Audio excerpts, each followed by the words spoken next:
Randy Robison at Life Today TV. I'm talking to Jay Payleitner, who is a radio producer, but he's also a father and an author. And he's written a couple books. This one we're talking about is 52 Things Daughters Need from Their Dads. Dads need to give to their daughters.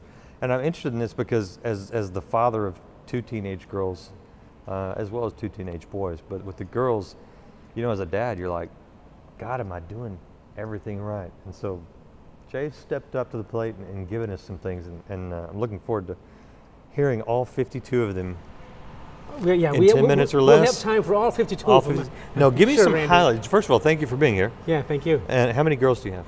Well, I have 4 boys, all out of college, 3 married, and then I have 1 daughter who's 20. And boys are different than girls. They are. Oh, my know Lord, that? they are. There you go. For better or worse. At different times, different things. At different times, different things. But I think, you know, the thing about girls, and tell me if you've seen this, is that their needs are more emotional, I think, than a lot of men are prepared for. Well, certainly. Boys are more physical, and girls are more verbal. And your audience knows this. I mean, girls really do play with the dolls, and they do hug their dogs more. Yeah. And boys are more physical. Yeah. Girls, boys, you need to kind of go shoulder to shoulder, march out into battle as dads. Yeah. But girls need more of this. Yeah. Face to face, nose to nose kind of thing. Me and my boys can do something. We can go to a hockey game.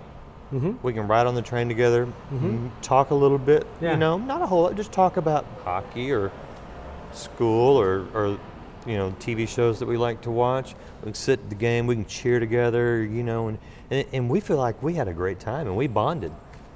But the girls, they would feel like I totally ignored them if we didn't, you know, really communicate. Yeah, but with your son, with the boys though, you're making little connections and you're entering their world still. Yeah. And the same principle has to apply to enter their world. You got to figure out how to do it. It's different because we're guys. Yeah, yeah. And your sons are guys. You want to make guys. But so what's going on with the girls that we need to know about? What do we really need to be in tune with? Well, a couple things that girls need that maybe boys don't so much. A way that a dad can enter a daughter's life is that whole protecting and providing thing. It's a little bit easier with sons. There's some stuff that's built into them that they have some protection stuff, but dads need to protect a daughter in this way. We'd like to blame Hollywood for the crud that's out there. Yeah. We'd like to blame publishers for writing books that you know, some of this dark, creepy torture stuff. And I blame the malls for making girls want to dress the way they do at 13, right? Well, yes, all those things. We would love to blame the magazines. Oh my golly! I know. Think what they're up against there. But you know what? Hollywood and the clothing manufacturers and the publishers are just doing what the world tells them to do. They're making money, and they know their target audience. They know how to reach your daughter. What you have to do, Dad, is not just protect her, because 30 years ago we could protect our daughters from all that kind of stuff, all the crud. Yeah. You can't do that anymore. You have to equip her to protect herself. And a great example of that is that whole modesty issue. A friend of mine, dear friend, when his daughter was 13, he had poured into her life ideas of sexual purity and inner beauty and the modesty thing. He talked about that. But Randy, he had never talked to her specifically about the length of blue jean shorts. And maybe you experienced this on some level. I'm sure you did, as a matter of fact. His 13-year-old daughter, it was a nice spring day. She came down, jumping down the stairs, heading out to the bus, and this dad had the courage to say, "Sweetheart, I can't let you go to school like that. Your shorts are too short." Okay, now I could put you on the spot here, but I could say, what would your daughter do? And what do you think this little girl did? Little girl, 13. Dad. Well, he didn't even get that much. She just went. Oh wow, just gone.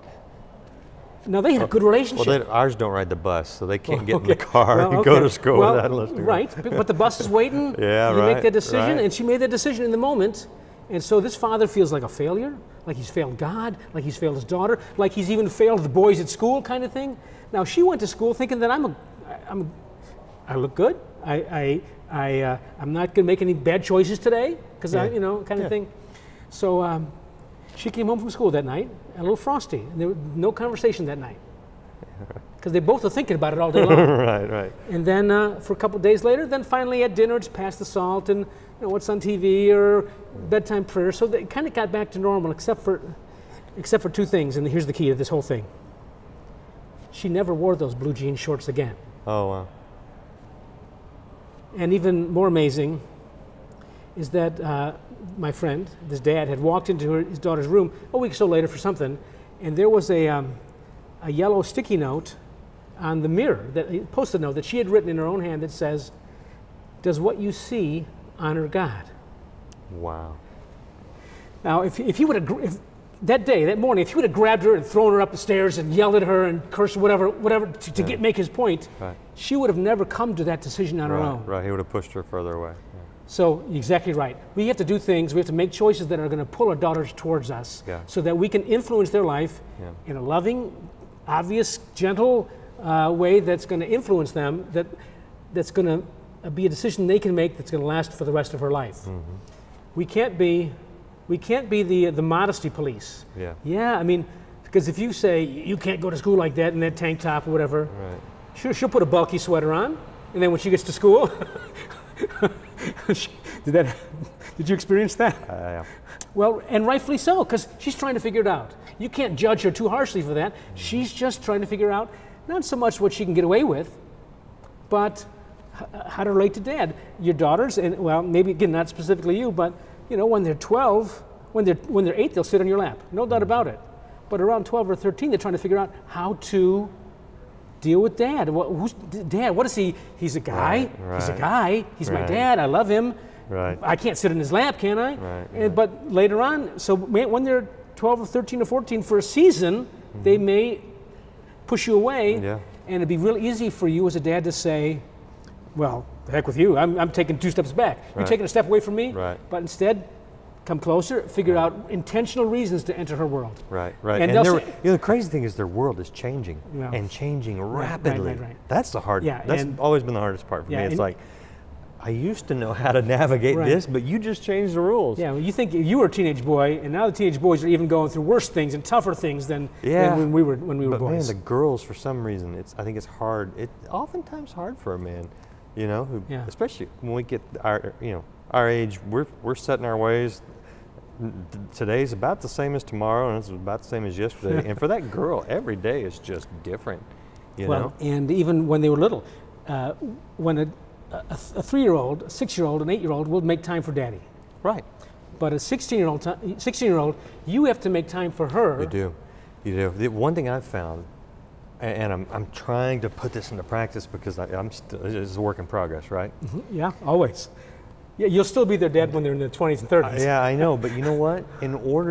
As the older they get, in order to relate to them, I have to figure out ways to get into their world. Perfect. I can't ask them to come out of their world to spend time with dad and have the kind of success as if dad comes out of his world to spend time with them. Yeah.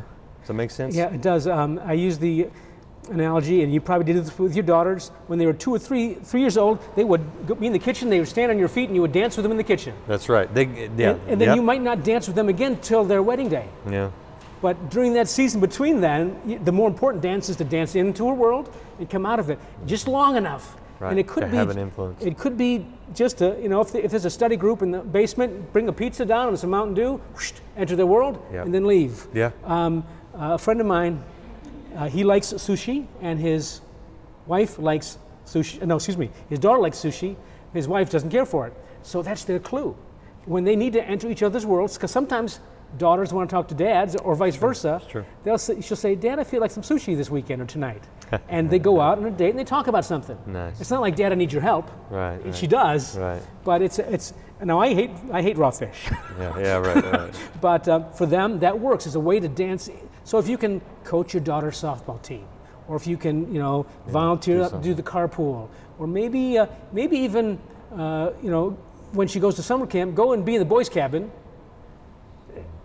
and or chaperone a party, or so you can threaten all the boys if they try to mess with the girls' cabin. Again, that's a good instinct, Dad. That instinct.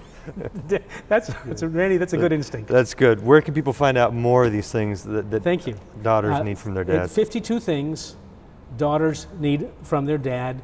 And my website is fathers52.com, fathers52. Fathers52. Or if you just Google 52 things, my name comes up, because I've got 52 things that dads need from a kid, and, and husband books and wife. It's relationship books, and I write short for dads. It's not threatening at all. It's easy, short stuff that you can read. Short words, even. Short words, short paragraphs, 52 short chapters. Okay. And thank you very much. I appreciate your time. Yeah. Do check it out. Check out all of his books. I want to mention one more. He's got If God Gave You a Graduation Speech. I know my son just graduated, and I didn't have this, so I'm sorry. But if you got a graduate, college, high school, some unforgettable words of wisdom for that grad, and then the helps for parents, because we get one shot at this. Psalm 127, children are a burden from the Lord. No, they are a gift from the Lord. Gift from the Lord. And my final word for dads would be accept that gift. Take that gift, accept it, and that's a great responsibility and what a great privilege. Good word. Thanks for being with us. Yeah.